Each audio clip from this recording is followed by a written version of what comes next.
नमस्कार, मैं अर्चना सिंह बरेली से और आज हम बात करने वाले हैं बुद्धम सेवा समिति एनजीओ के बारे में। तो जितना कि मैंने पढ़ा है और देखा है वीडियोस वगैरह में, तो ये जो एनजीओ है ये ग्राउंड लेवल से बहुत अच्छे स्तर पर काम कर रहा है और कुछ जानकारी मुझे मिली है और मैं और भी जानकारियां लेना चाहती हूँ और आपको जानकारी देना भी चाहती हूँ। जैसे कि कुछ सवाल मेरे मन में भी हैं, कुछ हमारे व्यूअर्स के मन में भी होंगे, जो ये संस्था है कैसे काम करती है, किस लेवल पे काम करती है, किस तरह से काम करती है, उसकी नॉलेज आपको लेनी होगी। तो इसलिए मैं आज आपको मिलवाने वाली हूँ बुद्धम सेवा समिति के प्रेसिडेंट से। तो आइए इनसे बात करते हैं। तो सर, आप अपने एनजीओ के बारे में प्लीज लोगों को अवेयर कीजिए और बताइए आपकी जो एनजीओ वो कैसे काम करती है और किस तरह से मतलब काम करती है। नमस्कार, प्रदीप सागर नाम है और आप सभी लोग परिचित भी होंगे क्योंकि पहले भी कई सारी वीडियो आप देख चुके होंगे। और जैसा अर्चना जी पूछ रही हैं कि एनजीओ कैसे काम करता है और किन किन क्षेत्र में काम करता है, तो हमारा एनजीओ सबसे पहले एजुकेशन पे, चाइल्ड एजुकेशन पे काम करता है, जो बच्चों को कोचिंग सेंटर के माध्यम से निःशुल्क शिक्षा उपलब्ध कराता है। प्रेजेंट टाइम में 37 कोचिंग सेंटर हमारे चल रहे हैं जो डिफरेंट गांव में हैं, शहरों में भी हैं। शहर में जैसे पूरनपुर में है और तहसील स्तर पर कलीनगर में भी कोचिंग सेंटर चल रहे हैं। एक कोचिंग सेंटर में 30 बच्चे लगभग पढ़ते हैं। तो लगभग प्रेजेंट टाइम की बात करें तो 1170 बच्चों को निःशुल्क शिक्षा मिल रही है इस समय। तो सर, मैं जानना चाहती हूँ कि जो आपके कोचिंग सेंटर चल रहे हैं वहाँ के जो टीचर हैं जो उनको पढ़ाते हैं, शिक्षित करते हैं, तो आप उनको मतलब किस बेस पे रखते हैं, उन्हें क्या देते हैं? टीचर का ये है, वैसे तो हम लोग एनजीओ के माध्यम से श्रमदान के रूप में बात करते हैं। कोशिश करते हैं कि कोई ऐसे मतलब व्यक्ति मिले जो श्रमदान हमारे लिए करें और बच्चों को मुफ्त में पढ़ाएं। उसके बावजूद भी कोशिश हमारी ये रहती है कि कुछ ना कुछ हम अपने टीचरों को जरूर दें जिससे कि उनका मन बच्चों को पढ़ाने में लगा रहे। इसके लिए हम 1000 रुपया महीना 2 घंटे कोचिंग पढ़ाने के बदले 1000 रुपया महीना टीचरों को देते हैं। अच्छा सर, मैंने सुना है कि आप हेल्थ कैंप भी लगाते हैं, तो मतलब कब कब, कैसे कैसे और कहाँ कहाँ आप हेल्थ कैंप लगाते हैं और उसमें क्या क्या होता है, प्लीज इसके बारे में आप हमारे व्यूअर्स को बताइए। समिति के माध्यम से, संस्था के माध्यम से कई जगह हेल्थ कैंप लगाए जा चुके हैं और कई वीडियोस भी आप लोगों ने देखी भी होंगी, शायद आपने भी देखी हो। हेल्थ कैंप का ये रहता है कि जिस गांव में सबसे ज्यादा संस्था के सदस्य होते हैं और हम लोग प्रिपेयर उसी गांव को सबसे पहले करते हैं।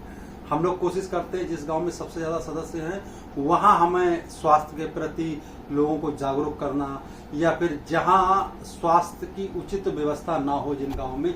अभी लास्ट टाइम हमने रामनगरा गांव में लगाया था जो नेपाल बॉर्डर पर पड़ता है। वहां स्वास्थ्य को लेकर के किसी भी प्रकार की कोई भी सुविधा उपलब्ध नहीं है। कोई मेडिकल, बहुत कम मेडिकल हैं और डॉक्टर तो बिल्कुल है ही नहीं। वहां से लगभग 40 किलोमीटर की दूरी पड़ती है किसी भी तरह का ट्रीटमेंट लेने के लिए। तो ऐसी जगहों पर जहां स्वास्थ्य सेवाएं नहीं पहुंच सकती, ऐसी जगहों पे हम ज्यादा कोशिश करते हैं ज्यादा से ज्यादा हेल्थ कैंप लगाए जाएं, लोगों की जांच करवाई जाए। तरह तरह की जांचें होती हैं, कई प्रकार की जांचें जो ऑन स्पॉट हो जाती हैं, जैसे डायबिटीज की जांच है, ब्लड प्रेशर की जांच है, या फिर ईसीजी जांच है।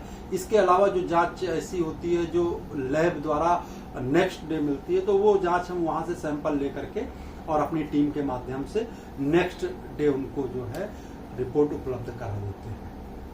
अगला सवाल सर मेरा ये है कि आपका जो एनजीओ है इसमें लगभग कितने लोग काम कर रहे हैं, कितने कार्यकर्ता हैं आपके टोटल? हमारे कार्यकर्ता हम लोगों को मिलाकर के 10 लोग हैं। 10 लोगों में सबसे पहले अगर मैं बात करूं तो मिस्टर रामोतार जी हैं, इसके बाद बात करूं राम प्रसाद जी हैं, और उसके बाद मैं बात करूं अरुण शुक्ला जी हैं, राजेश कुमार हैं, दिनेश कुमार हैं, गगनदीप हैं, और मैं खुद हूं, सौरभ सागर हैं, रूपा रानी हैं। इसके अलावा हमारे संजीत मंडल जी हैं, और अगर मैं बात करूं शिवा जौहरी जी हैं। तो लगभग 10 से 11 कार्यकर्ता हैं जो लगातार कंटिन्यू 24 आवर हमारे एनजीओ में लगे रहते हैं। और इस एनजीओ में हर एक व्यक्ति का अपना अलग अलग वर्क है, अलग अलग काम है, और उस काम को वो बड़ा ईमानदारी से और अच्छे से करते हैं। अगला सवाल सर मेरा ये है कि आप इस एनजीओ को लेके आपके और क्या क्या टारगेट हैं? एनजीओ को लेकर के टारगेट देखिए, मैंने बताया सबसे पहले काम हमारा एनजीओ का जो है वो चाइल्ड एजुकेशन पे है। चाइल्ड एजुकेशन की अगर मैं बात करूं, चाइल्ड एजुकेशन के साथ साथ हम लोग कोशिश ये कर रहे हैं कि अवेयरनेस पे भी काम करें, यानी कि और अवेयरनेस जो है वो एम्प्लॉयमेंट अवेयरनेस की बात करते हैं, यानी कि रोजगार की जागरूकता की बात करते हैं। तो जगह जगह हम लोग कैंप लगा करके, जगह जगह मतलब गांव में जा करके मीटिंग कर करके हम लोग लोगों को जागरूक करते हैं, रोजगार के प्रति, स्वरोजगार के प्रति जागरूक करते हैं। पहला काम शिक्षा का हो गया, दूसरा काम रोजगार स्वरोजगार का हुआ, तीसरा काम हेल्थ कैंप का हो गया, जगह जगह हेल्थ कैंप, और चौथा काम विमेन एम्पावरमेंट पे करते हैं हम लोग। उसमें क्या है, कोशिश जो कोचिंग सेंटर है उसमें हम कोशिश ये करते हैं कि जो लेडीज ग्रेजुएशन एंड एबव है वो अपने ही गांव के बच्चों को पढ़ाए, जिसके लिए हम पैसे संस्था के माध्यम से उनको प्रोवाइड कराते हैं। अब ये अनुदान समझ लीजिए या कुछ भी समझ लीजिए, सैलरी तो नहीं बोल सकते इसको, क्योंकि 2 घंटे की कोचिंग है और उसको सैलरी नहीं बोल सकते, 1000 रुपए मात्र कोई सैलरी नहीं होती। लेकिन हाँ, जितने भी हमारे शिक्षक हैं वो बहुत अच्छे से, बहुत ईमानदारी से अपनी कोचिंग सेंटर में बच्चों को पढ़ा रहे हैं। जैसे ही 1 महीना कोचिंग सेंटर का होता है तो वहाँ के बच्चों में जो एक्टिविटी देखने को मिलती है शिक्षा के प्रति, वो बहुत ही अच्छी होती है। और मैंने खुद ट्राई किया है, मैंने खुद कोचिंग सेंटर विजिट किए, वहाँ देखा है जिस बच्चे को पहले संडे मंडे जनवरी फरवरी नहीं आती थी, इवन इंट्रोडक्शन भी नहीं आता था, आज की डेट में वो अच्छे से अपना इंट्रोडक्शन भी बताने लगे हैं। और सर जैसे कि जो लोग इससे जुड़े हुए नहीं है या जिन लोगों को इसके बारे में भी ज्यादा जानकारी नहीं है और वो इससे जुड़ना चाहते हैं, तो किस तरीके से आपके एनजीओ से हम लोग या नॉर्मल लोग जुड़ सकते हैं? 1 मिनट मैं रोकूंगा, क्योंकि आपने ये भी पूछा था कहाँ तक एनजीओ ले जाना चाहते हो। जी। वो मैं स्किप कर गया। मैं बताऊं, मेरा अपना नहीं, मेरी पूरी टीम का टारगेट है, पूरी संस्था का टारगेट है, इस एनजीओ के माध्यम से हम लोग 1 लाख निःशुल्क कोचिंग सेंटर पूरे उत्तर प्रदेश में खोलें। इसके साथ साथ विकलांग आश्रम, वृद्ध आश्रम और निःशुल्क विद्यालय, और इसी के साथ साथ छात्रावास, यानी कि अगर हम लोग बात करें हॉस्टल की, तो ये अभी पूरनपुर तहसील में अवेलेबल नहीं है।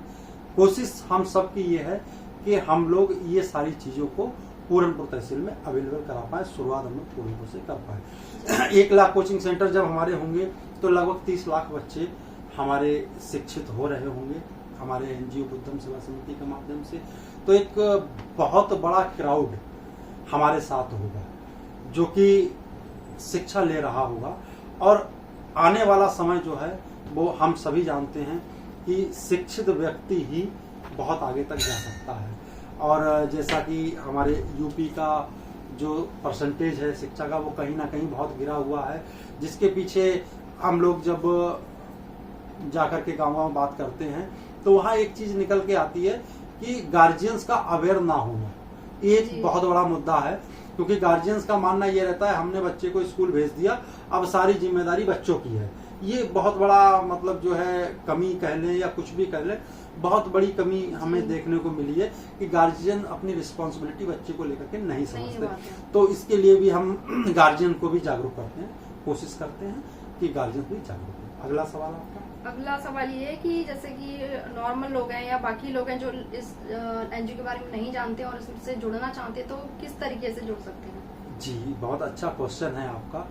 कोई भी व्यक्ति अगर हमारे एनजीओ के साथ जुड़ना चाहता है, हमारे एनजीओ का सदस्य बनना चाहता है, तो सबसे पहले www.buddhamsevasamiti.org पे जाकर के आप हमारी वेबसाइट पे जाएंगे।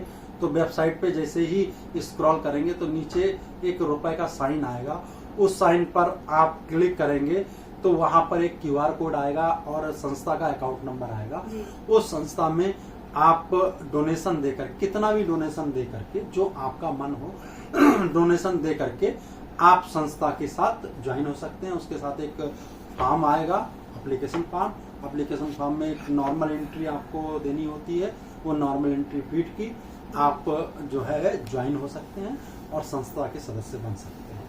वहीं से आप अपना आइडेंटिटी कार्ड और अपना प्रमाण पत्र भी, सदस्यता प्रमाण पत्र भी वहां से जारी हो जाता है, वो आपको मिल जाएगा हमारी वेबसाइट से ही। जी। और जैसे जो लोग आपकी एनजीओ को जो दान देना चाहते हैं या योगदान करना चाहते हैं, वो किस तरीके से कर सकते हैं और कितना तक कर सकते हैं? एनजीओ में दान का क्या है, ये व्यक्ति के अपने पर्सनल बिहेव पे डिपेंड करता है कि वो कितना, मतलब कम से कम में भी कर सकते हैं? कम से कम में भी कर सकते हैं। दान का कोई मूल्य नहीं होता कि इतना ही होगा, जो व्यक्ति जितना चाहे उतना दान कर सकता है। जी।